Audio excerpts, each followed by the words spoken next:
The funeral was over 3 weeks ago, but the memories of it still haunted me at night. Not the funeral itself, the faces of the people who had come to see Henry off, especially the faces of Veronica, our daughter, and her mother-in-law, Agatha. As the coffin was being lowered into the ground, I caught their gazes. There was no sorrow in them, just impatience. Now, sitting in a chair in the living room of the house Henry and I had shared for 48 years, I listened to the ticking of the antique clock and thought about the strange change in Veronica's behavior.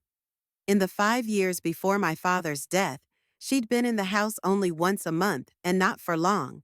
Now she dropped by every 3 or 4 days, each time finding a new reason. The phone rang, interrupting my thoughts. I looked at the screen. Veronica. "Mom, Thomas and Thomas's mom and I are coming over tonight," she said without preamble. "You don't mind, do you?" "Of course not, dear," I answered in a steady voice. "What time should I expect you?" "I think we'll be there by 6. There's something we need to discuss." "What kind of things?" A pause. I could almost see her choosing her words. "Daddy issues, of course. We need to go through the paperwork. It's been almost a month and we still haven't opened the will." I closed my eyes. Of course, the papers. For the last 2 weeks, every conversation I'd had with my daughter had centered on Henry's estate. "Okay, I'll see you at 6, I said and hung up. Henry had warned me. A month before he died, when the doctor said he didn't have long to live, we were sitting in the backyard watching the sunset over the bay. "Ruth, you have to be ready," he said then, squeezing my hand with his gaunt fingers. "Veronica and that woman Agatha, they're like vultures. I've seen the way they look at me. It's like I'm already dead, and they're figuring out what they're gonna get." "Henry, don't say that," I objected. "Veronica is our daughter. She loves you. She loves the money I've made all my life." His voice was firm despite his illness. "You're too kind to her, always have been. But I know what she wants, and especially what Agatha wants for her little boy." He wasn't wrong. Henry was rarely wrong about people. In 48 years of marriage, I'd seen his insight many times. I was 72, but I felt much older, especially in the last weeks after his death. I rose from my chair and walked to the window. Miami was getting ready for evening. The sun was still high, but the heat was slowly subsiding. The city Henry and I had chosen for a peaceful old age now seemed foreign to me without him. We'd moved here 15 years ago when Henry had decided to retire from actively managing his restaurant chain. By then, Bennett's Kitchen included 18 locations across the eastern half of the country. Henry was always smart. He didn't turn the chain into a faceless corporation. He kept the business family oriented, and that brought us the fortune that now kept our daughter busy. Veronica was born late. I was 32 when she came into the world, a beautiful girl with Henry's eyes and my hair. But she had a temper of her own, willful, demanding. Even as a child, she knew how to get her way. I remembered one of her first birthdays. I think she was 7. We organized a party at home, invited her classmates.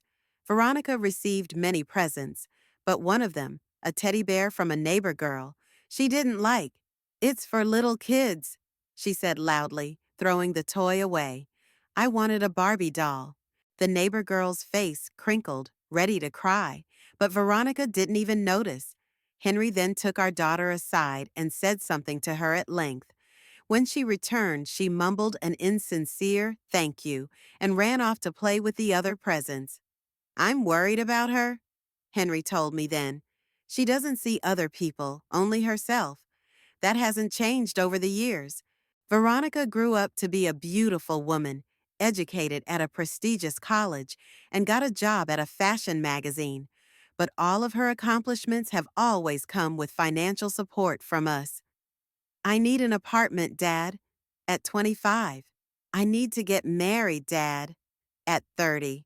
"I need money for Kelly's private school, Dad," at 37.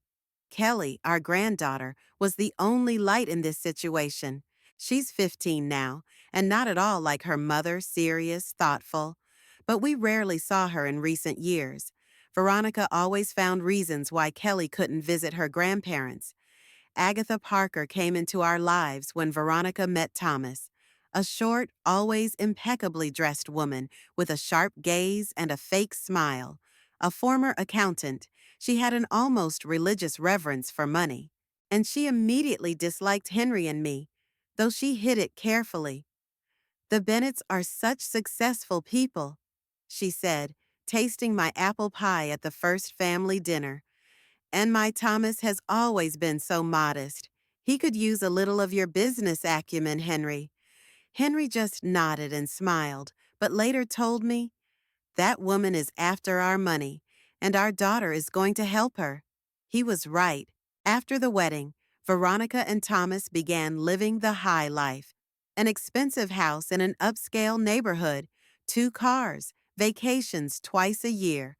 Veronica's salary at the magazine and Thomas's income as a middle manager at a pharmaceutical company couldn't cover such expenses. Henry helped them, but increasingly reluctantly. "They're adults, Ruth," he said as he wrote another check. "They're in their 40s, and they still haven't learned to live within their means." 5 years ago, Henry's health began to fail. First heart problems, then the diagnosis we all dread at our age, cancer. He fought for 2 years, but for the last year he knew he was going to lose this battle. During this time, Veronica showed up less and less often, as if her father's illness was contagious, but Agatha suddenly took a sudden interest in Henry's health. "How is he today, dear?" she asked on the phone. "Did the doctors say anything about his prospects?" Behind these questions, I sensed not concern, but calculation. It was as if she were calculating how long she had to wait. Thomas, on the other hand, seemed ashamed of his wife and mother's behavior, but was too weak to stand up to them. He came to visit Henry, sitting beside his bed, awkwardly trying to find topics of conversation. "Thomas isn't a bad man," Henry told me once. "Just weak, all his life between 2 fires, his mother and his wife. I pity him." I made tea and went back to my chair.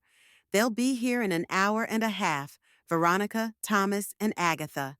And there would be talk of papers, of business, of, it's time to get things in order." But Henry had it all worked out. 3 months before he died, he met with our lawyer, Philip Brown, an old friend from my days at the law firm. Together they drafted a will that only the two of them and I knew the contents of. "Don't tell Veronica until the time is right," Henry told me after the meeting with Philip. "I'm sorry about our daughter, but I have to protect what I've spent a lifetime building, and you." The tea was cold, untouched. I stared at the pictures on the mantelpiece our wedding. Veronica in her prom dress, Henry in front of his first restaurant, little Kelly in Grandpa's arms. A life that now seemed like a distant dream. The doorbell rang abruptly, snapping me out of my memories. They'd come in early. I got up, pulled on my blouse, and went to open the door, remembering Henry's last words before he died. "Be strong, Ruth. They'll circle like vultures, but you're smarter than all of them. I believe in you." The look on Veronica's face when I opened the door confirmed all my suspicions. There wasn't a shadow of sorrow for her father in her eyes, just impatient anticipation. "Mom," she pecked me on the cheek. "You look good." Thomas stood behind her, shuffling nervously from foot to foot, and Agatha with her usual strained smile. "Come in," I said, stepping aside. "I was just thinking about you coming," and it was true. I'd been thinking about it ever since Henry had warned me about what would happen after he died, and I was ready. Something was wrong. I'd sensed it as soon as I'd walked into Henry's office the morning after Veronica and her family's visit. The room looked almost normal, a large oak desk by the window, a leather armchair, cabinets of books and files along the walls. But there was something elusive, some irregularity. noticeable only to someone who knew the room by heart. I ran my hand over the desk, scrutinizing the surface. Henry was a pedant. Every single thing in his office had its place. Pens in the stand on the left, notepad in the center, lamp on the right. Now the lamp was a little closer to the edge than usual, and the desk drawer was closed loosely. I slid the drawer open. The folders inside were flat, but not in the order Henry had set. He always arranged them by color, first blue, then red, then green. Now the blue folder was in between the red ones. Someone was going through Henry's desk, and I knew exactly who. Last night was tense. Veronica kept asking me about the will, where it was kept, and when we were going to open it. "I don't understand why we haven't done it yet," she said, sitting on the edge of the couch and tapping the armrest with her long fingernails. "It's been almost a month, Mom. We've got to get things in order." "Really, Ruth?" Agatha said to her from across the room. She always called me by my first name, as if we were old friends. "It's a practical matter. Inheritance taxes, all the formalities. All in good time," I answered calmly. "Philip Brown, our lawyer, is away at the moment. He'll be back in a week, and we'll discuss everything then." "Where is the will kept?" Thomas asked, and then, meeting Veronica's sharp gaze, hesitated. "I mean, just to know." "In a safe place," I answered with a smile. Henry was always careful with important documents. Agatha and Veronica looked at each other. At that moment, I realized they were up to something. Thomas looked uncomfortable, as if he was ashamed of this conversation. Later, when they were about to leave, I deliberately left them alone in the living room, telling them I needed to take my medication. In fact, I was standing in the hallway, listening to their conversation. "She's hiding something," I heard Veronica whisper. "The will should be in my father's study. He always kept the documents there. We have to find it before that lawyer comes back," Agatha said quietly. "Who knows what it says? Henry could have left everything to Ruth, and you could have the crumbs." "Mom, don't." Thomas's voice sounded tense. "It's not right." "Shut up," Veronica cut him off. "As usual, you don't understand what's at stake. Millions, Thomas. We can't let it all go to her or some charity." I went back into the drawing room and the conversation stopped immediately. But I already knew what they were up to. And now, standing in Henry's study, I saw the evidence of their visit. At 3 in the morning, apparently. I woke up to some noise, but I assumed it was the wind or the air conditioning. They must have come back with the spare key they had once given Veronica, just in case. I scrutinized the desk, then the cabinets. Everything was slightly out of place. They were looking for the will and other documents, but they couldn't find them. And they couldn't find them because there was no will or other important papers in the cabinet. Immediately after Henry died, I took all the papers and took them to Philip for safekeeping. Some of the copies were in the safe in my bedroom. I hadn't trusted Veronica and Agatha, and now my suspicions were fully confirmed. I closed the desk drawer and went to the window. The view of the bay always put Henry at ease. "Look, Ruth," he used to say, "the water and the sky, the simplest and most important things in life." I missed having him around, his wisdom and confidence, but I knew I had to manage on my own. I dialed Philip's number. "Ruth, it's good to hear from you." The lawyer's voice sounded warm. We'd known each other for almost 50 years, since I'd been a lawyer in the same firm. I was the one who had once recommended him to Henry. "How are you?" "They went through Henry's office last night," I said without preamble. "Looking for the will." Pause. "Veronica and company?" "Yes, no wonder," Philip sighed. "Henry saw something like this coming. Are you sure they didn't find anything?" "I'm sure. You have all the originals, and the copies are in my safe." "All right," Philip said quietly. "Ruth, you know I won't be back in town for 5 days. Can you hold out until then?" "I'll have to." I looked at the water in the bay. but I'm worried about what they might do next. If they're ready to sneak into the house at night, listen. Philip's voice became serious. I have an idea. Henry made such a detailed will with special conditions for a reason. He knew his daughter. Maybe we should get ahead of the game. We talked for almost another hour. By the end of it, I had a plan, risky but potentially effective. Philip promised to prepare the necessary documents and send them to me by courier by tonight. As I hung up the phone, I thought about Veronica. How was it that our only daughter had turned into someone willing to sneak into her parents' house at night in search of an inheritance? At what point had we lost her? Images from the past flashed before my eyes. Veronica at 6, with pigtails and a gap-toothed smile, telling Henry and me about her first day of school. Veronica at 12, already with a hint of future beauty, but still a child who comes to me with questions about homework.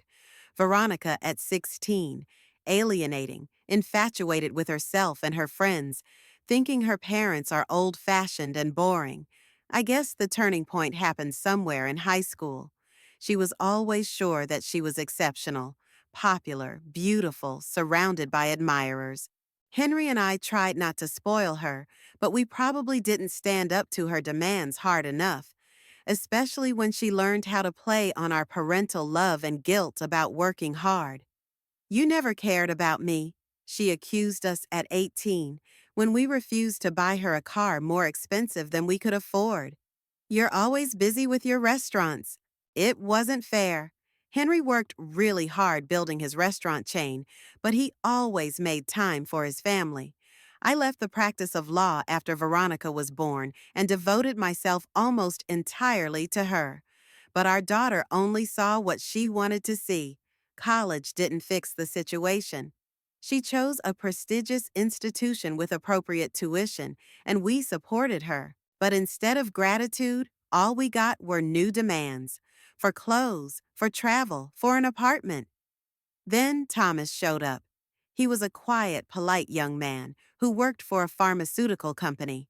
Henry and I rejoiced, thinking he would have a positive influence on Veronica.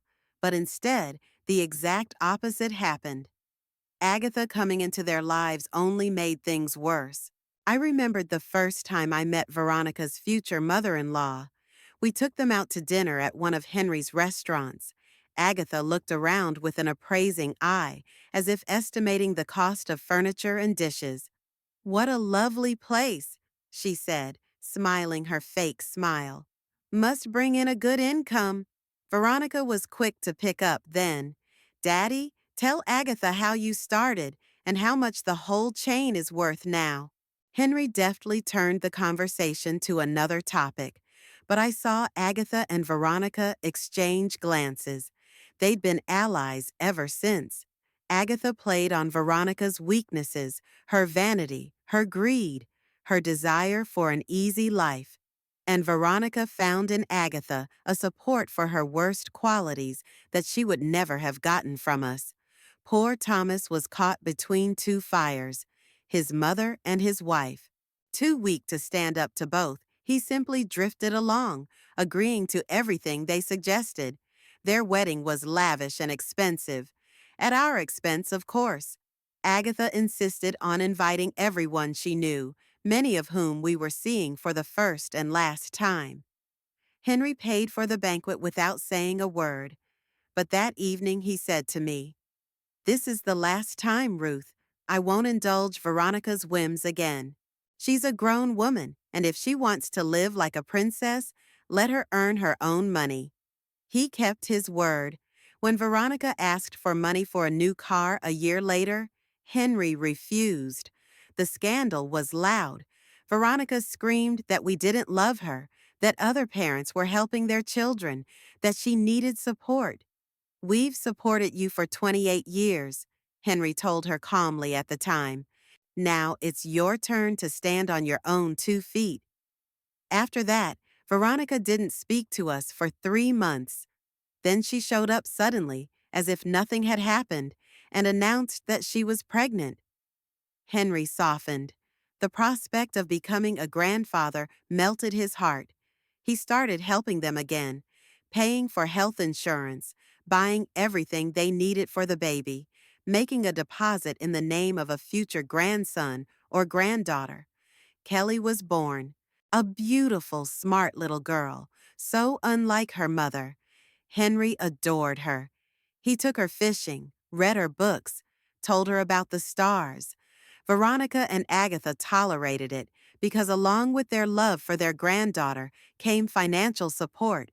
And then, when Kelly turned 8, Veronica suddenly decided that our influence on the girl was too great. "You're confusing her with your old-fashioned ideas," she declared. Kelly needed a modern upbringing. The visits became less frequent, then even less. By the time Henry got sick, we saw our granddaughter only a few times a year, mostly on holidays, and not for long. I could see the sadness in Henry's eyes, but he didn't want to make a scene, afraid Veronica would ban us from seeing Kelly altogether. The doorbell rang, snapping me out of my memories. Philip's courier had arrived earlier than I'd expected. I signed the papers, picked up the package, and returned to the office. Inside the package were several documents. I scrutinized them carefully. Philip had done a good job. The fake will looked absolutely authentic, with seals, signatures, and legal terminology. According to the document, the bulk of Henry's inheritance was to go to charitable organizations. Veronica was to receive a small amount, and I was to receive maintenance for life. I knew it would make Veronica and Agatha furious, but that's exactly what I wanted. The package came with a note from Philip. "Ruth, be careful. Set up the cameras like we discussed. If they try anything with this document, we'll have proof. The real will is safe. Call me if anything goes wrong." I pulled out of the closet the small camera I'd bought after our conversation with Philip. Modern technology scared me sometimes, but right now it could serve me well. I set the device on the bookshelf, pointing the lens toward the table. The camera was small enough not to attract attention, but powerful enough to record everything that would happen in the room. Then I put the fake will in the desk drawer, not too obvious, but not too hidden either, so that it could be found with a thorough search. On top of it, I put some less important papers.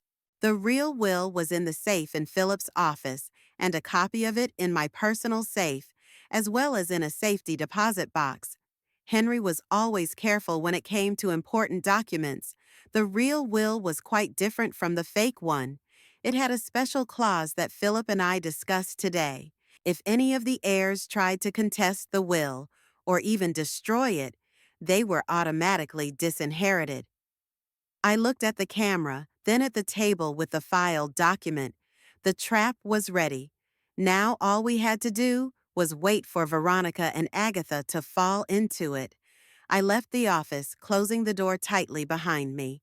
The duel between me and my daughter had begun, and I wasn't going to lose. For Henry's memory, for everything he'd created with his labor, I had to protect his legacy from those who saw it only as money. I called Veronica. "Honey," I said in my most innocent tone, "could you come over tomorrow? I need help with some paperwork." "Sure, Mom." I could hear the excitement in her voice. "Thomas and Mom and I would be happy to help." "I'll see you at noon," I answered and hung up. The trap was set. All that was left was to wait for the prey to come to the hunter. The next day, I woke up early, just before dawn. My sleep was troubled and shallow. I lay in bed, staring at the ceiling and going over the details of the plan in my head. Everything was ready. The camera in Henry's office was on and set to record when motion was detected. The fake will lay in a desk drawer. The real documents were safe. I was ready for Veronica and her entourage. At 8 o'clock, I showered, dressed, and went down to the kitchen. I made myself coffee and toast, though I had no appetite. It was a breakfast habit from the days when Henry and I used to start every morning together, discussing the day's plans. Henry? I wonder what he'd say about what I was going to do. He'd probably approve. He always appreciated determination. "You can't hesitate in business, Ruth," he used to say. Either you make the decision or the decision is made for you. He applied that rule to his life. The phone rang, breaking the morning silence. Veronica. Mom, we'll be there at 2 instead of noon, okay? Thomas has an appointment he can't cancel. Of course, dear, I replied. I'll be home all day. By the way, you were talking about some papers. What exactly do you need? I smiled. Veronica had never been able to hide her impatience. Nothing urgent, just some papers I need to sort through. We'll talk when you get here. As I hung up the phone, I felt a pang of regret. Had our relationship always been like this? Could it be that for 45 years of motherhood, I could not bring up in my daughter at least a drop of sincere care and love? Where did I go wrong? I remembered the day Veronica first brought Thomas into our home. She was 30, he was 32. She glowed with happiness as she introduced us to her fiancé. Henry had arranged a fancy dinner at one of his restaurants. Thomas was polite and a little shy, the exact opposite of our bright, feisty daughter. He's a nice guy, Henry told me that night when we got home. But he's too soft for Veronica. She'll boss him around. And so she did. But we couldn't foresee Agatha's influence. That woman disliked us from day one, though she hid it artfully behind a mask of politeness. She saw us only as a source of money for her son and his wife, and gradually she infected Veronica with that attitude. I remembered the first time I noticed a change in my daughter. It was at Henry's birthday party, about a year after they were married. Veronica and Thomas arrived half an hour late. Agatha with them. No warning. I hope you don't mind, Veronica said nonchalantly. Thomas's mom really wanted to congratulate his dad. Agatha handed Henry a box of expensive whiskey. Happy birthday, Henry, she said with a smile that didn't touch her eyes. You look beautiful for your years. Henry thanked her politely, but later told me, she's like a vulture circling its prey, checking to see if it's still alive. That night I overheard Veronica and Agatha talking on the veranda. I came out of the kitchen with a tray of appetizers and stopped when I heard my name. Ruth doesn't look after herself at all, Agatha said in a low voice. At her age, she ought to pay more attention to her appearance. Henry's still looking good, but he's getting on in years. Yes, Veronica agreed with a slight chuckle. Daddy always said he'd retire at 65, but he's 69 now, and he's still working. I guess he's afraid I'll squander his money. Isn't he? Agatha asked with a smile in her voice. Of course not, said Veronica. But Thomas and I need support now, not when we're old. The house in that neighborhood I've been looking at is worth a fortune. Patience, dear, Agatha murmured. All in good time. I went quietly back to the kitchen, never letting on that I'd heard them talking. But I'd been watching Agatha's influence on Veronica ever since. The clock read 2:30. They'd be here soon. I went into Henry's office and checked the camera. It was working fine. Then I went back to the living room and sat in a chair with a book I wasn't going to read. My thoughts were preoccupied with the upcoming meeting. The doorbell rang at exactly 2 o'clock. I got up, pulled on my blouse, and went to open it. Veronica, Agatha, and Thomas stood on the doorstep.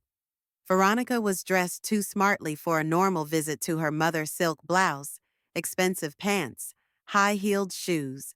Agatha looked more modest, but also impeccable, a strict navy blue dress, pearl earrings. Thomas in his gray suit seemed a pale shadow next to them. Mom, Veronica kissed my cheek. She smelled of sweet perfume. How are you today? Fine, dear, I replied, stepping back to let them pass. Come in, I've made tea. That's very kind of you, Ruth, Agatha said as she passed me. Her eyes were already gliding around the room, as if assessing the surroundings. Thomas just nodded and mumbled a greeting. He looked tense, like a man who'd been forced to participate in something against his will. We walked into the living room and sat around the coffee table. I poured tea, offered cookies. We talked about nothing at first: the weather, health, the latest news. Then Veronica got down to business. So, what documents did you want to show me, Mom? Oh, yes. I pretended I'd just remembered. I need to sort through the papers in Henry's office. There's a lot of stuff that's been piling up over the years. But I'm feeling a little tired right now. Why don't we do it another time? Veronica's face stretched. Agatha threw a quick glance at her. But we're already here, Veronica said, trying to hide her disappointment. Let's take a look.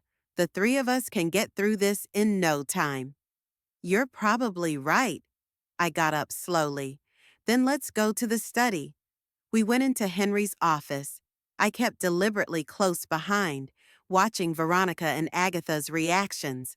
They were glancing around, obviously looking for a safe or some other place where important documents might be kept. Here, I pointed to a stack of folders on the table I'd prepared in advance. There are old bills, receipts, insurance policies. We need to sort out what we can keep and what we can throw away. Veronica could hardly hide her disappointment. Agatha walked over to the desk and started going through the folders with feigned interest. Where do you keep the more important documents, Ruth? She asked casually. Wills, titles, bank statements?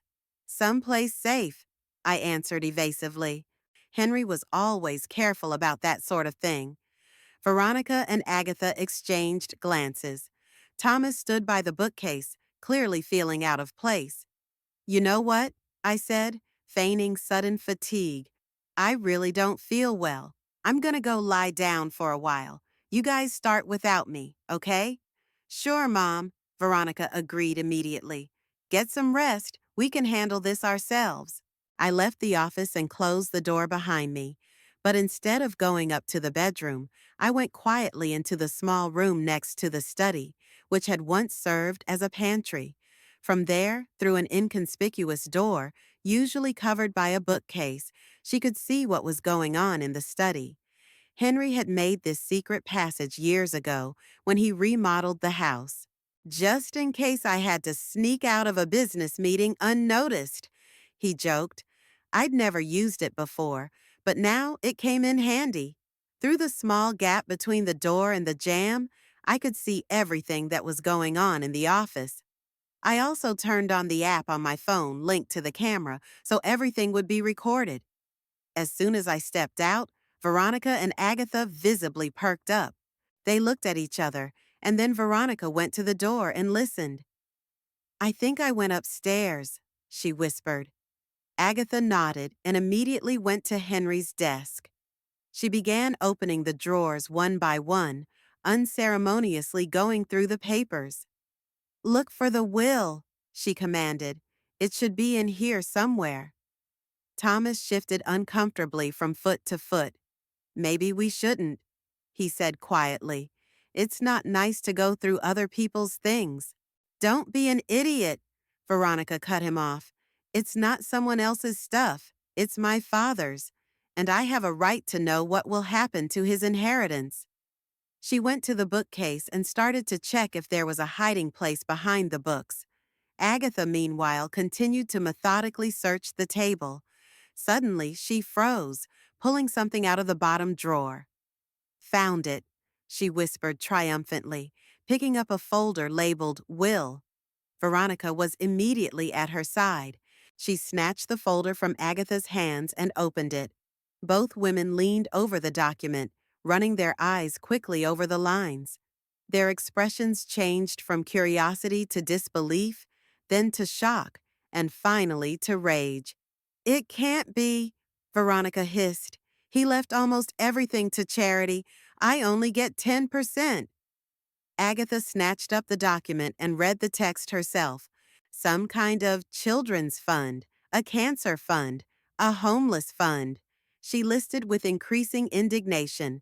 This is insane. So much money going to some unknown destination, and his own daughter getting a pittance. Thomas came closer, peering over his mother-in-law's shoulder. But it's his money, he said uncertainly. He had the right to dispose of it as he wished. Shut up. Veronica turned to him, her face contorted with anger. You never understood anything. That money should be mine. I'm his daughter, and he's giving it to some vagrants and sick children. Agatha put her hand on Veronica's shoulder. Calm down, my dear. It's not all lost yet. The will can be contested. Say he was incapacitated when he signed it, or that he was pressured. Veronica shook her head. It could take years to contest. No guarantee of success. And if Ruth stood up to defend his last will and testament, the court would probably side with her. She paced the room, clutching the document in her hands. Then she stopped suddenly, turning to Agatha. What if the will just doesn't exist? Agatha squinted her eyes. What do you mean? Veronica walked over to the fireplace that stood against the far wall of the study. It hadn't been lit for a long time, but there were still embers and some wood from the last time. If there is no will, the inheritance is distributed by law, she said. And by law, as an only child, I'll get most of it. Agatha smiled slowly. Clever, very clever. But how will you explain his disappearance? I'll say I don't know where it is. Maybe Daddy destroyed it before he died. Or maybe it got lost. Or maybe it never existed. Who can prove otherwise? Thomas turned pale. Veronica, you can't do this. It's, uh, it's a crime. It's a crime for my own father to leave me a measly 10%, she screamed. After all I've put up with, after all these years of him controlling my every move, criticizing my every decision. Agatha walked over to the fireplace and pulled a lighter out of her purse. Here, she said, holding it out to Veronica. Do it. For yourself, for Thomas, for Kelly. Think about the future. Veronica took the lighter. Her hand trembled. She looked at the document, then at the lighter's flame. Thomas stepped forward as if he wanted to stop her, but Agatha blocked his path. Don't interfere, she said quietly but firmly. It's her decision. Veronica held a corner of the will to the fire. The paper took up immediately. She threw the burning document into the fireplace and watched the flames devour the sheets, turning them to ash. That's it, she said with a shuddering laugh. Goodbye, Daddy's last will and testament. Agatha's face lit up with a triumphant smile. It will be different now, she said. Now justice will be done. Veronica stared at the smoldering embers, her face contorted into a gloating grin. Enjoy the ashes, Daddy, she said, staring at the burning remains of the paper. Now your money will go where it's supposed to go, your family, not some strangers. I saw it all through the crack in the door, and every word, every gesture resonated with pain and anger. This woman was my daughter, flesh of my flesh, but in that moment she seemed a complete stranger to me, a person capable of destroying her father's last will for money without hesitation. It was time to put an end to this. I quietly exited the secret room, walked down the hallway, and opened the door to the study. 3 pairs of eyes turned toward me. Veronica had a look of triumph on her face that changed to shock when she saw me. Agatha, standing next to her, tried to remain calm, but her eyes betrayed panic. Thomas looked like he was about to fall through the ground. It's an interesting sight, I said calmly, closing the door behind me. My own daughter burning her father's will in his office and saying such moving words in the process. Veronica opened her mouth but couldn't make a sound.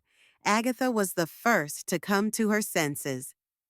Ruth, you don't understand, she began. It's not what it looks like. We were just burning trash in the fireplace, I interrupted. Very ingenious, especially considering the house has trash cans and central heating. I stepped closer, looking directly into my daughter's eyes. Enjoy the ashes. What interesting words, Veronica. I didn't realize you were capable of such poetry. Mom, I can explain, Veronica finally squeezed out. Her face paled, her eyes darting around, unable to meet my gaze. There's no need, I said. I'd seen and heard everything, every word, every action. I pointed to the small camera on the bookshelf, and I wasn't the only one. Veronica and Agatha looked at the camera at the same time. Their faces expressed such genuine horror that in another situation I might even have laughed. But right now, I couldn't laugh at all. Were you, were you following us? Veronica whispered.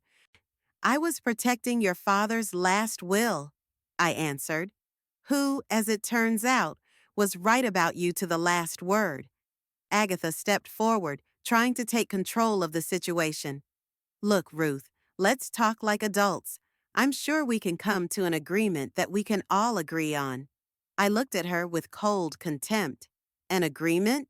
With people who just committed a felony in front of me? That's an interesting proposition. Thomas, who had been silent all this time, spoke suddenly. Ruth, I tried to stop them. I told them it was wrong. But you weren't very persistent, were you, Thomas? I replied. I wouldn't expect anything else from you, though. Veronica took a step toward the fireplace, as if she wanted to make sure there was nothing left of the will but ashes. Her hands were still trembling, but there was a challenge in her eyes. What are you going to do? She asked. Report your own daughter to the police? That would be the logical thing to do, wouldn't it? I replied. Destruction of legal documents, fraud, attempted illegal inheritance. That adds up to several years in prison, I suppose. Agatha turned even paler. She clearly hadn't expected this turn of events. But don't you think there's one interesting point? I continued, walking over to the fireplace and looking at the embers. Something you missed in your plan? Veronica frowned. What do you mean? I turned to her, and for the first time in a long time, I allowed myself a genuine smile. The fact, my dear, that you burned the wrong documents. What do you mean, the wrong papers? Veronica looked at me as if I were speaking a language she didn't understand. I walked to Henry's desk and sank into his chair. The leather held the scent of his cologne, or maybe it just seemed that way to me. I ran my hand over the polished surface of the desk where he had once signed contracts, written letters, planned the future. What you just burned, I said calmly, looking at the confused faces in front of me, was a fake. A skillful one, but a forgery. Your father's real will is in a safe place. Veronica and Agatha looked at each other. Their faces showed doubt, disbelief, then a glimmer of hope. Maybe it's not as bad as it seemed a second ago. You're bluffing, Agatha said, nervously fiddling with the pearl beads around her neck. Why would someone create a fake will? To see how far some people are willing to go for money, I answered, keeping my eyes on my daughter. And you exceeded even my worst expectations. I pulled out my phone and opened the video from the camera. I rewound it to the moment when Veronica threw the burning document into the fireplace and said her memorable words. Turned the screen around so they could see. Enjoy the ashes, Daddy, I recited, looking at Veronica. Beautifully put, I can't say. Henry would have appreciated your, creative nature. Veronica's face turned so white it seemed transparent. Delete it, she whispered. Please. Alas, I can't. I shook my head. The video has already been sent to Philip Brown, our family lawyer. You remember Philip, right? The one who drew up your father's real will, which, by the way, has a very interesting clause in it. I opened my desk drawer and pulled out a copy of Henry's real will. I flipped to the right page and read it out loud. Should any heir attempt to contest this will, destroy it, or in any other way interfere with the execution of my last will and testament, said heir shall automatically forfeit all funds and property due him under this will. In this case, His share shall be distributed among the other heirs in proportion to their shares. I looked up from the document. Veronica stood leaning on the mantel as if her legs were shaking. Agatha froze with her mouth open. Thomas shifted his gaze from one to the other, clearly unsure how to react. This, it can't be legal, Agatha finally said. Such clauses are not enforceable. Actually, they are, I replied with a slight smile. They're called no contest clauses or interim clauses, and they're perfectly legal in our state. Philip had it all figured out. But I didn't contest the actual will, exclaimed Veronica with desperation in her voice. I destroyed the forgery with the intention of contesting the real will, thinking it was the real will, I countered. The camera recorded not only your actions, but also your words. Your own words that you are going to claim that the will never existed in order to inherit by law. This is a direct contradiction of your father's will and an attempt to prevent the fulfillment of his last will.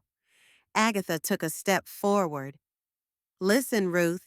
Her voice became honeyed, lulling. We're all adults here. Let's settle this as a family. Veronica was just upset about her father's death. She didn't know what she was doing. You wouldn't punish your own daughter for a moment of weakness, would you? A moment of weakness? I looked at Agatha with cold surprise. You searched my house at night without permission. You found a document you thought was a will. You cold-bloodedly decided to destroy it to get more money. And all of this was a moment of weakness? I got up from the table and walked over to Veronica, who was still clinging to the mantelpiece. Look at me, I demanded. She looked up. There was fear in them. This has nothing to do with a moment of weakness, I said quietly. This is the result of decades of selfishness, greed, and lack of respect. You never appreciated what your father did for you. You took his support for granted and always demanded more. Even after his death, you only think about how much you can get. That's not true, Veronica whispered, but there was no conviction in her voice. It's not? I raised an eyebrow. Then why didn't you visit him much during his illness? Why was your first question after the funeral was, when do we open the will? Why didn't you bring Kelly to visit Grandpa in the last months of his life, even though he'd asked for it? Veronica remained silent with her head down. Thomas shifted uncomfortably from foot to foot, not knowing where to go. So what's in the real will? Agatha asked, trying to turn the conversation into something practical. How much does Veronica really get? I looked at her puzzled. Even now, all she cared about was money. In the actual will, I said, walking back to the table and sitting down in Henry's chair. Veronica was supposed to get 30% of the estate. That's about $4.5 million, not counting stocks and real estate. The rest was to be split between me, Kelly, and a few charities Henry supported. 30%? Veronica looked up. There was a strange mixture of surprise and greed in her eyes. But it said 10. In the fake will, yes, I nodded. It was created specifically to test your reaction. If you had accepted your father's will with dignity, nothing would have changed. You would have gotten your share according to the real will. But you chose a different path. And now what? Veronica's voice trembled. Yeah, I get nothing? According to the clause I just read, your share will be divided among the other heirs. That means me and Kelly. No, Veronica exclaimed. You can't do this to me. I'm your daughter. And Henry was your father, I said calmly. That didn't stop you from burning what you thought was his last will and gloating about it. Agatha walked over to Veronica and put her hand on her shoulder. Her face took on a hard expression. This is all against the law, she said. You can't use a fake will to disinherit your own daughter. We'll go to court. Please, I shrugged. but keep in mind that I have a videotape of Veronica burning the document she believes to be her father's will and stating her intention to lie to get the entire inheritance. I think any court would consider that sufficient evidence of an attempt to interfere with the execution of the deceased's last will and testament. I took my phone and showed them the video again. Now the moment when Veronica says, "If there is no will, the inheritance is distributed according to the law, and according to the law, I, as the only child, will get most of it." Doesn't look very good for the court, does it? I remarked.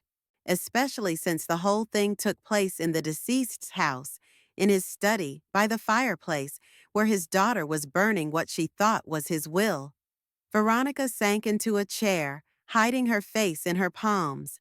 Her shoulders were shaking, but I wasn't sure if it was from sobs or rage. "There has to be some kind of compromise," Thomas said suddenly. It was the first thing he'd said in a long time. "Ruth, you don't want to completely destroy the family, do you?" I looked at him with interest. Maybe I had underestimated my son-in-law. "Family?" I asked him again. "What kind of family are you talking about, Thomas? The kind where the daughter comes to her mother's house just to find out about the inheritance? Where the mother-in-law manipulates the daughter-in-law for money? Where the granddaughter sees her grandparents only on big holidays?" Thomas lowered his eyes. "I just think it's not too late to fix things," he said quietly. "There might be a way to keep some of the inheritance for Veronica, provided she admits her mistake and apologizes sincerely." "Thomas, shut up," Agatha said sharply. "We don't have to admit anything. It was a provocation." I raised my hand to stop the flow. "Thomas is right about one thing," I said. "There is a way to keep some of the inheritance for Veronica." Veronica raised her head. There was a glimmer of hope in her eyes. "What is it?" she asked hoarsely. "Philip will be back in 5 days," I said. "Until then, I won't take any action. You have time to think and decide if you're ready to accept the terms." "What terms?" Veronica asked, straightening up. "First, a public apology to your father's memory for your actions. Second, a written confession that you tried to destroy his will. Third, an agreement to receive only 10% of the original share. That is, 3% of the total inheritance instead of 30. And fourth, Kelly's regular visits to me, without you or Agatha present." Agatha snorted. "This is humiliating. We won't accept such terms." "I'm not talking to you, Agatha," I said, not looking in her direction. "I'm talking to my daughter. It's her decision, not yours." Veronica stared at me for a long moment. Her eyes fought with different emotions: rage, fear, shame, calculation. 3%? She finally said. "That's less than $500,000. 450,000 to be exact." I nodded. "Plus the shares in the 2 restaurants Henry always wanted to leave you no matter what. They bring in about 70,000 a year. Not poverty, I suppose." Veronica bit her lip. "And if I refuse, then I'll give the videotape to Philip, and we'll start the disinheritance proceedings against you according to the clause in the will," I said in a flat voice. "You'll get nothing." Agatha stood up abruptly. "This is blackmail," she exclaimed. "You can't do this." "I'm suggesting a compromise," I objected. "In a situation where you have, strictly speaking, no legal rights. You tried to commit inheritance fraud. Under the law, that's a felony." "Come on, Veronica." Agatha tugged her arm. "We need to consult a lawyer. This isn't over." Veronica allowed herself to be lifted out of the chair, but she looked completely lost. Her face was pale, her eyes red. She looked at me as if she were seeing me for the first time. "Mom," she said quietly, "are you really do this? Take everything away from me?" I looked into my daughter's eyes.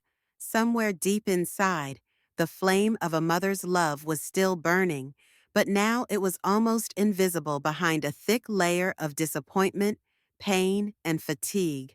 I'm not disinheriting you, Veronica, I said calmly. You made your own choice when you threw the will into the fire. I'm just offering you a chance to at least partially undo the consequences. Let's go, Agatha repeated more insistently. It's all a provocation. He and his lawyer deliberately set this trap. We'll see what the court says. She dragged Veronica toward the door. Thomas froze awkwardly, not knowing whether to follow or stay. Come on, Thomas, Agatha said sharply over her shoulder. Yeah, I think we should really consider Ruth's offer, he said uncertainly. Maybe it's the best way out of the situation. Traitor, Agatha hissed. You've always been a weakling. She walked out of the study, almost dragging Veronica with her. Thomas paused, looking at me with an expression that was a mixture of shame, confusion, and something akin to gratitude. I'll talk to her, he said quietly, when she's calmed down. Perhaps she'll accept your terms? Perhaps, I nodded. But it's up to her, not you or Agatha. Thomas nodded and left the study, closing the door quietly behind him. I was alone in the silence. It was starting to get dark outside the window. The day was drawing to a close. The embers in the fireplace burned out, consuming the forged will. On Henry's desk was a copy of the real document that expressed his last will. I walked over to the fireplace and sat down beside it, staring at the smoldering embers. Had I been too cruel to my daughter? Perhaps.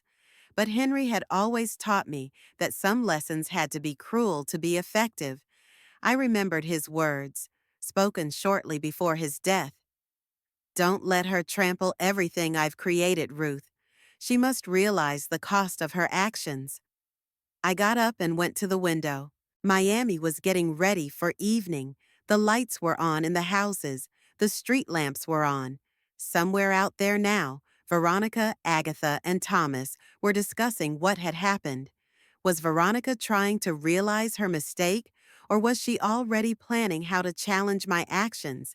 Did she even realize what she had done? I stared at the lights of the city and thought about what would happen next. About the fact that Veronica would most likely never forgive me for today.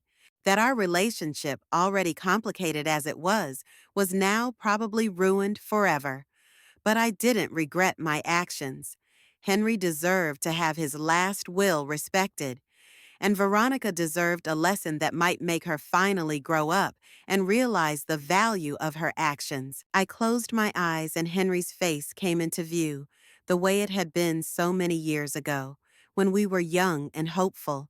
He was smiling at me with that special smile that was always both gentle and strong. I did what I had to do, Henry, I whispered into the void. I hope you'd approve. And it seemed to me that the slight breeze that rustled the curtain brought his answer with it. 3 days passed in silence. Veronica didn't call. Agatha didn't say a word. Only Thomas sent a short message on the second day. We are still discussing your proposal. Give us time. I didn't rush them. They still had 2 more days before Philip returned, and I was willing to wait until the last moment. This decision had to be a conscious one. On the 4th day, the doorbell rang. I hadn't expected visitors and was surprised to find Thomas on the doorstep. Alone, without Veronica and Agatha, he looked lost, yet determined. Ruth, may I come in? He asked, looking around nervously, as if he were afraid of being seen. Of course, I stepped back, letting him into the house.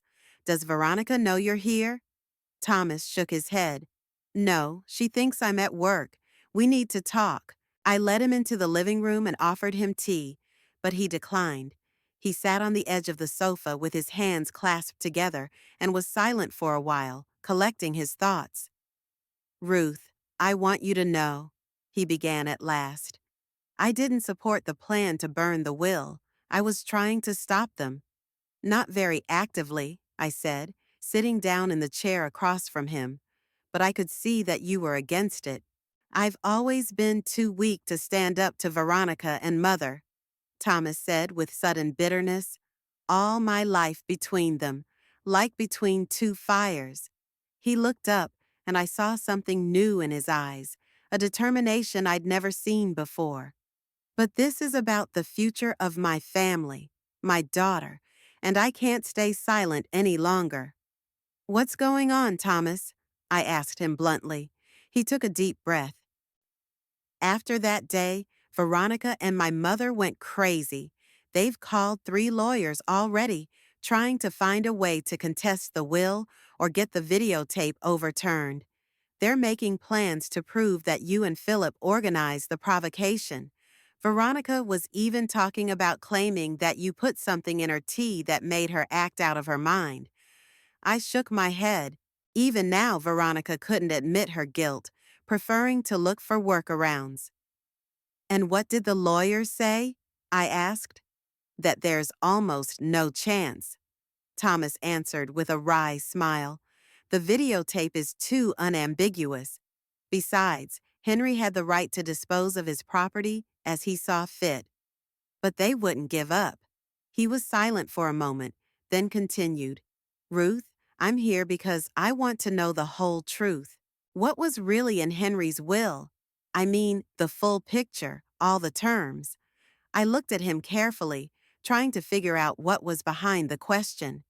Why do you want to know that? Because I want to make the right decision, he answered with sudden firmness. Not for Veronica or my mother, but for Kelly and for myself. I wondered. Maybe there was more power in Thomas than I'd realized at first glance. Maybe this was the moment when he finally decided to get off his knees. All right, I said at last. I'll show you a copy of the real will, but on one condition. It stays between us. You won't show it to Veronica or Agatha.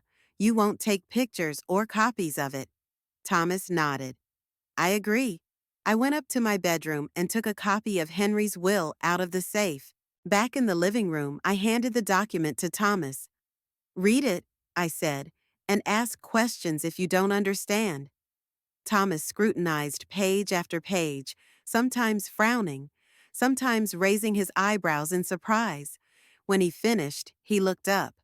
This is not what I expected, he said quietly. What did you expect? I don't. Veronica and my mother talk so much about the millions that I thought. He hesitated, searching for words. I thought it was just about money, but it's more complicated than that. I nodded. Henry was always thinking several moves ahead, and his will reflected that approach. Veronica was really supposed to get 30% of the inheritance, I said, but the bulk of those funds didn't go to her all at once. They were to be paid out gradually over 10 years, and the main condition was that she would take care of me if necessary. Henry wanted Veronica to take care of you? Thomas shook his head with a sad smile. He truly knew his daughter. He knew and loved her, I corrected him, but he wasn't blind to her faults. Henry realized that Veronica had never been a particularly caring daughter, but he'd hoped that a financial incentive might have helped her become more attentive, at least in the last years of my life. And now that she's violated the terms of the will, she loses everything? Thomas clarified. Essentially, yes, if I activate the disinheritance clause, which I intend to do if Veronica doesn't accept my terms. Thomas lowered his eyes to the document again. It also says here that Kelly is to receive the education fund, he said, regardless of Veronica's actions. Yes, I confirmed. Henry had always taken care of his granddaughter. He has set aside funds for her education and the seed money she will receive at age 25. That part is not dependent on Veronica's behavior and cannot be changed. And shares in 2 restaurants, Thomas continued. The ones you mentioned. They, too, were to pass to Veronica unconditionally.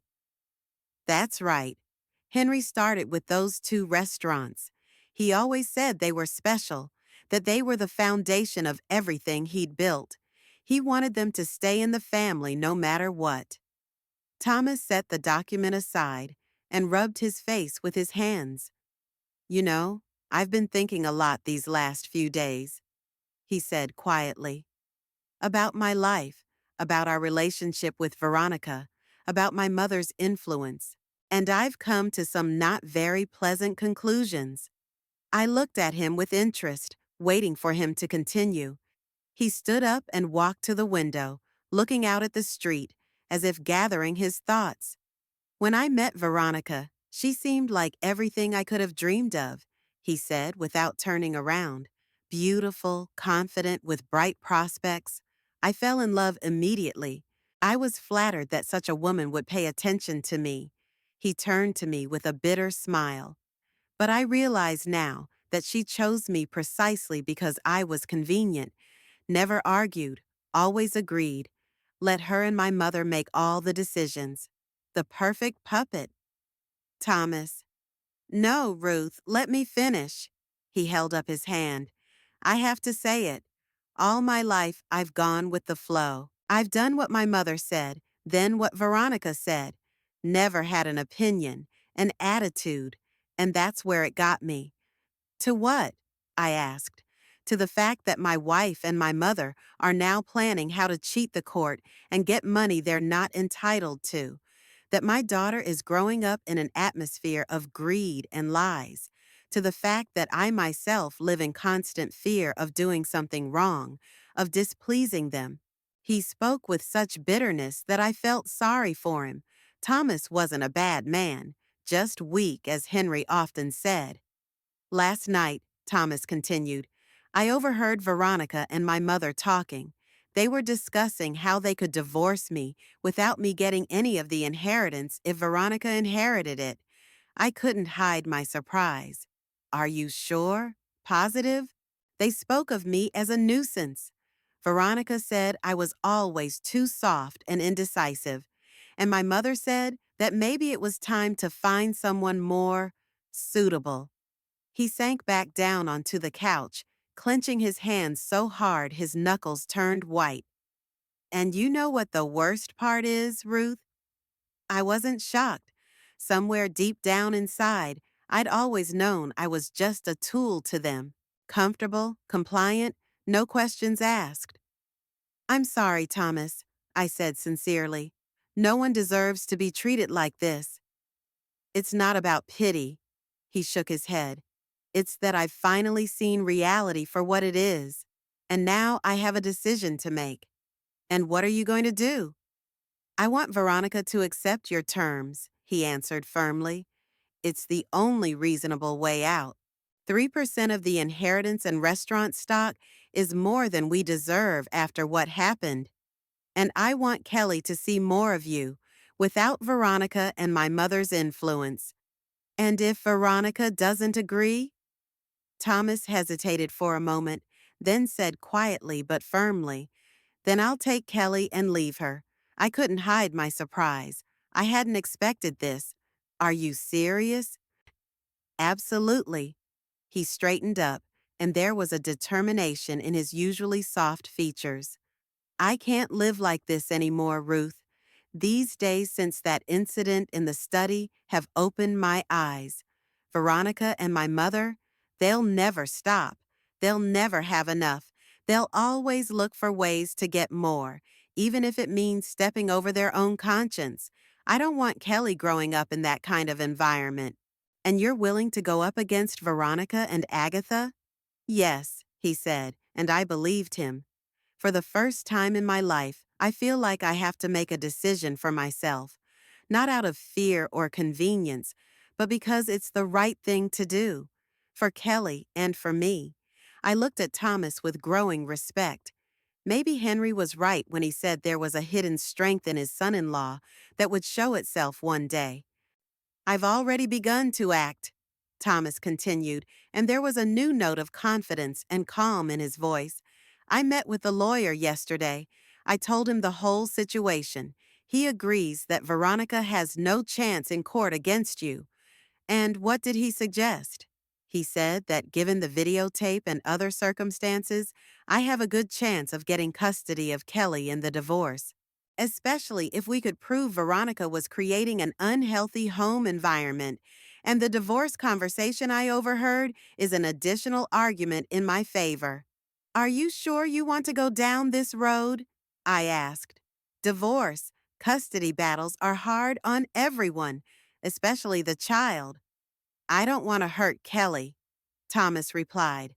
But right now, she's growing up in a home where money and status are the most important values, where her mother and grandmother are willing to go on a crime spree for an inheritance, where you, her own grandmother, are spoken of with hatred. This is not the environment in which a teenager's personality should be formed. He stood up, walked over to the fireplace, and picked up the picture of Kelly standing there. She deserves better than that, Ruth. Deserves to see examples of honesty, respect, dignity, what Henry taught her, what you are teaching. I remained silent, deeply moved by his words. Perhaps I had underestimated Thomas all these years. I'll talk to Veronica tonight, he said, putting the photograph back in its place. I'll try to convince her to accept your terms. It's the best thing for all of us. And if she refuses, then I'll file for divorce tomorrow, he answered simply. The papers are ready, and I'll fight for Kelly in every legal way I can. He looked at his watch. I have to go. Veronica can't know I was here. Not yet. I walked him to the door. Before he left, he turned around. You know, Ruth, whatever happens next, I want you to know that Kelly loves you. Even if Veronica forbade her to talk about it, even if seeing you was rare, she always asks about you and Grandpa.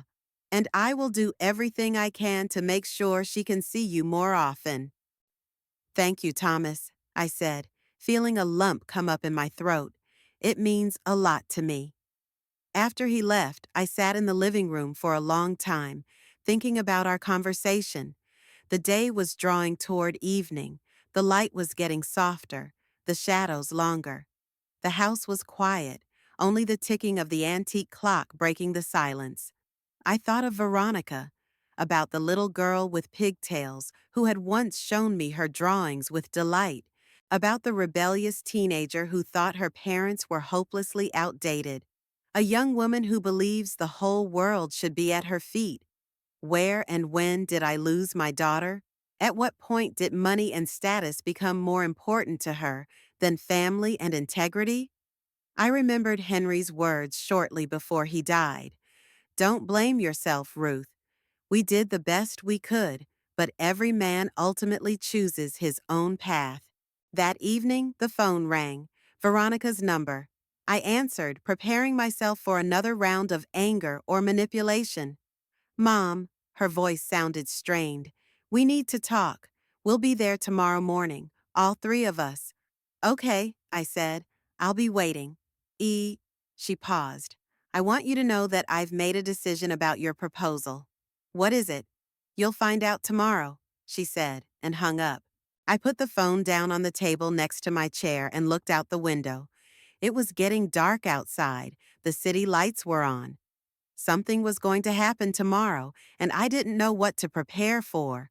Would Veronica accept my terms, or would she bring in a lawyer and threaten to sue? Had the conversation with Thomas affected her, or had it all been for nothing? Whatever happened tomorrow, I was ready. Henry had taught me a lot, and one of the most important lessons was the ability to stand your ground when you know you're doing the right thing, even if it hurts, even if it means severing relationships with people close to you. I looked at Henry's picture on the mantelpiece. His smile, kind and yet determined, seemed to say, "It's going to be okay, Ruth. You'll be all right." And I knew I would, no matter what tomorrow brought. Miami welcomed fall gently, almost imperceptibly. The temperature had dropped a few degrees, but tourists still filled the beaches and the palm trees still rustled majestically in the wind. It had been 4 months since the day Veronica, Thomas, and Agatha had come to see me to tell me the final decision. I sat on the veranda of my house and watched the sun slowly sink toward the horizon. A cup of tea was cooling beside me, untouched, My thoughts flowed calmly, without the sharp pain that had accompanied them before. It was strange how life could change beyond recognition in such a short time. Back in the spring, I was a wife, and now I was a widow. Back in the summer, I had a daughter with whom, albeit barely, we maintained a semblance of a relationship. And now, Veronica's decision not to accept my terms came as no surprise. That morning, she entered my house with her head held high, with that look of stubbornness on her face that I remembered from her childhood. Agatha followed her like a shadow, and Thomas stood a little apart, a look of determination in his eyes. I will not grovel to apologize for something I didn't do, Veronica said, sitting upright on the edge of her chair. And I will not accept a pittance of the inheritance that should rightfully be mine. Is that your final decision? I asked, already knowing the answer. Yes, she said firmly. We will fight for justice, in court if necessary. Thomas, standing at the window, only shook his head. He already knew that they had no legal chance. He tried to convince Veronica, but to no avail. That same day, I called Philip and activated the clause in the will disinheriting Veronica. I would have preferred a different outcome, but it wasn't my choice. It was made by my daughter when she decided that pride and greed were more important than remorse and reconciliation. The consequences were immediate. 2 weeks later, the bank where Veronica and Thomas had a mortgage on their luxury home refused to renew the line of credit. They had expected to pay off the debt with money from Henry's inheritance. Now that money was gone and the debt remained, they had to sell the house quickly and therefore at a loss. The proceeds were only enough to pay off the mortgage and buy a small apartment in a neighborhood Veronica used to call unpretentious. 2 bedrooms instead of 5, no pool and no view of the bay. The cars had to be sold too. Veronica's luxury SUV and Thomas's sports car. They bought used, more economical models. Kelly, my granddaughter, went from private school to public school. Not the worst option, really. The school had a good reputation, and Kelly adapted quickly. She's always been more sensible than her parents. I learned about all these changes from Thomas. He called me once a week, briefly updating me on the news. Veronica had forbidden him to communicate with me, but this was the first time he had disobeyed her direct order. It was his little act of independence, the first of many that were to follow. Agatha couldn't stand the fall. A woman accustomed to a certain standard of living could not accept the loss of status. After a particularly loud argument with Veronica, Thomas said they yelled at each other for hours, blaming each other for what had happened. She packed her bags and left for her youngest son in Seattle. It was Thomas's twin, Robert, whom Agatha had always considered less promising. He was now working as an engineer for a large technology company and could provide his mother with a comfortable life. She didn't even say goodbye to Kelly, Thomas told me during one of the calls. She just left without even looking at her granddaughter. You know, Ruth, I realized I never really knew my mother. Or maybe I just didn't want to see what she was really like. I didn't answer. What could I say? That I'd known Agatha's true nature from the first day we met? That Henry saw right through her too? It wouldn't have made Thomas feel any better. Agatha's departure was a turning point. Without her constant presence and manipulation, Thomas began to change. He took a second job in the evenings to make up for the loss of income. He insisted that Kelly could see me regularly, and he began to take a stand in arguments with Veronica that had been unthinkable before. Veronica took the change hard. She tried to find legal loopholes, went to different lawyers, even tried to challenge the decision through the court. But, as Philip had predicted, all her attempts failed. Henry's will was impeccable, and the videotape provided irrefutable evidence of her actions. In the end, she had to come to terms with her new reality. She kept her job as an editor at a fashion magazine, but her paycheck was now barely enough to cover her daily expenses. Credit cards, which she used to pay off without a second thought, had to be put on hold. The vacation in the Bahamas was canceled, as was the country club membership. One of the hardest blows for her was the loss of her social circle. Friends with whom she and Thomas had socialized for years gradually drifted away. Joint dinners in expensive restaurants, weekends on yachts, charity events, all this is a thing of the past. New acquaintances in a less prestigious neighborhood gave Veronica with difficulty. She was used to being the center of attention, to being the one to be envied and emulated. Now she was ordinary, one of the many middle-aged women living from paycheck to paycheck. We hadn't seen each other all this time. Veronica refused to visit me and forbade inviting me to their new home. Kelly visited me every weekend, but always with Thomas, never with my mother. "Grandma, will Mom ever make up with you?" my granddaughter asked me one day when we were walking along the waterfront. "I don't know, dear," I answered honestly. "It's up to her, not me." "She's changed a lot," Kelly said, looking out at the waves. "Sometimes she cries at night. Daddy says she needs time to accept her new life." I nodded. Time was the only thing I could give Veronica right now. Time and space to reflect on her actions and their consequences. As for me, my life had changed too, but in a different direction. Once the probate clause was activated, control of most of Henry's business passed to me and into a trust for Kelly. I'd never been interested in restaurant management, but now I had to get into the details. Philip helped me by bringing in experienced managers. To my surprise, I found that I enjoyed the process. A law degree, albeit from many years ago, was helpful in learning about contracts and agreements. I started getting out of the house more often, visiting Henry's restaurants, getting to know the staff. Some of them had worked there from the beginning and remembered Henry as a young, enthusiastic entrepreneur. Their stories warmed my soul, making me feel like a part of Henry was still alive in these walls, in these people. Gradually, I began to feel more involved in life. Philip introduced me to a group of older people who met once a week at the community center. Some of them were also widows and widowers, and their experiences helped me cope with my loss. We discussed books, politics, shared memories.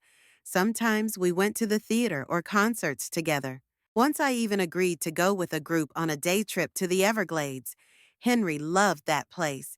We went there often in our early years in Florida. Strangely, I didn't feel homesickness standing where I once stood with him. Instead, I felt gratitude for all the moments we had shared. Kelly had become an important part of my new life. In her 15 years, she showed remarkable maturity and understanding. She didn't judge her mother or grandmother, trying to remain neutral in family conflict. In many ways, she resembled Henry, the same sharp mind, the same ability to see through people, but accept them with all their faults. "You know, Grandma," she said to me one day, "I think Grandpa would be pleased with the way you're handling all this." "Why do you think that?" I asked, surprised by her insight. "Because you didn't break down," she answered simply. "Not when he died, not when all this happened with Mom. You just keep living and doing what you think is right. Grandpa always said that's your strength." I hugged her, unable to put into words how much those words meant to me. One Sunday morning, about 4 months after that momentous decision, I woke up to the doorbell ringing. It was early, a little after 8, and I wasn't expecting company. Putting on my robe, I went downstairs. Veronica stood on the doorstep, alone, without Thomas or Kelly. She looked different, less makeup, simpler clothes, her hair in a sloppy ponytail. But the main difference was in her gaze, the arrogance gone, giving way to something like tired determination. "May I come in?" she asked quietly. I stepped back silently, letting her into the house. We walked into the living room, where we'd talked and argued so many times over the months. "Would you like some coffee?" I asked, not knowing where to start. "Yes, please," she said, sitting down on the edge of the couch, as if she were always ready to jump up and run away at any moment. I made coffee, brought cups, and sat down across from her. We were silent for a while. I lost my job, Veronica said at last, looking into her cup instead of at me. Downsizing. The magazine is closing. I'm sorry, I replied, and it was the truth. Regardless of our relationship, I didn't want my daughter to suffer anymore. Thomas works almost around the clock now, she continued. 2 jobs. He comes home, collapses from exhaustion, and leaves again. We hardly ever see each other. She took a sip of coffee, as if gathering strength for her next words. You know what the weirdest thing is? He doesn't blame me. Not once in all these months has he said, I told you so. He had every right to. Thomas has always been a kind man, I said. Yes, Veronica agreed. Too kind for me. I don't deserve him. She looked up, and I saw tears in her eyes. I don't deserve you either, Mom. Not you, not Daddy. I didn't say anything, knowing she needed to talk. All these months I've been thinking about how it all went wrong, she continued. Blamed you, Dad, Thomas, Agatha, the whole world. But the truth is, I'm the only one to blame. My decisions, my actions, my greed. She wiped away a tear that rolled down her cheek. I don't know if it can be fixed. Probably not. But I wanted you to know that I realize now that I was wrong about everything. I looked at my daughter and I saw the little girl she used to be. The one who used to come to me with a busted knee, expecting Mommy to fix it. But some things can't be fixed that easily. Some wounds take a long time to heal, leaving scars. Why did you come now? I asked. Was it because of work? No, she shook her head. Because of Kelly. She told me yesterday that she was ashamed of me, that I was teaching her all the things a woman shouldn't do. Those words, they hurt more than anything else. I could picture the scene. Kelly had always been blunt, inheriting that trait from her grandfather. She's right, Veronica continued. I'm not the example she should follow, and I don't want her to grow up to be like me. She set the cup down and looked me straight in the eye. Mom, I'm not asking you to forgive me. I'm not asking you to return my inheritance or help me financially. I just wanted to say, I'm sorry, about what I did to the will, about the way I've behaved all these years, about everything. I looked at my daughter and felt a strange calmness, not joy at her remorse, not satisfaction that life had taught her a lesson, just a quiet acceptance that some things take time, time to understand, time to change, time to forgive. Everyone makes their own choices, Veronica, I said finally, and everyone lives with the consequences. But as long as we're alive, we always have a chance to make new choices, to start over. Do you think that's possible? For us? There was hope in her voice, fragile and uncertain. I don't know, I answered honestly. Too much had been said and done, but we can try, day by day, without expectations or demands. She nodded, accepting those terms. Not the promise of forgiveness, but the possibility of a new beginning, a small step in a long journey. When Veronica left, I returned to the veranda. The sun had risen higher, promising another warm day. Somewhere in the distance, the ocean rumbled, unchanging in its rhythm of ebb and flow. I thought of Henry, of what he would say now. He'd probably approve, not because Veronica got what she deserved. Henry was never vindictive, but because justice had been served in the end. Not the formal justice of laws and courts, but the deeper justice of realizing and admitting one's mistakes and being willing to change. I didn't know what the future would bring, whether Veronica and I would be able to repair our relationship, even partially. Would she find the strength to change her life, her character? Whether Thomas would become truly independent, not just a puppet of Veronica and Agatha. But I knew one thing, my own life would go on. Not as a pale shadow of the past, but as a new chapter, with its own joys and sorrows. With Kelly, with new friends, with Henry's restaurants, which were now partially mine as well. I finished my cooled tea and stood up. Today was a new day, and I had plans. Lunch with a group from the community center, then a visit to one of the restaurants where renovations were underway, and in the evening, a call from Kelly, who promised to tell me about a school project. Life went on. Not the kind I'd planned or expected, but my own, and it had its own justice, its own truth. Before I left, I cast one last glance at Henry's picture on the mantelpiece. "You were right, darling," I said quietly. It had worked out exactly as it should have, and I thought his smile was a little wider in the picture, as if he were nodding in agreement.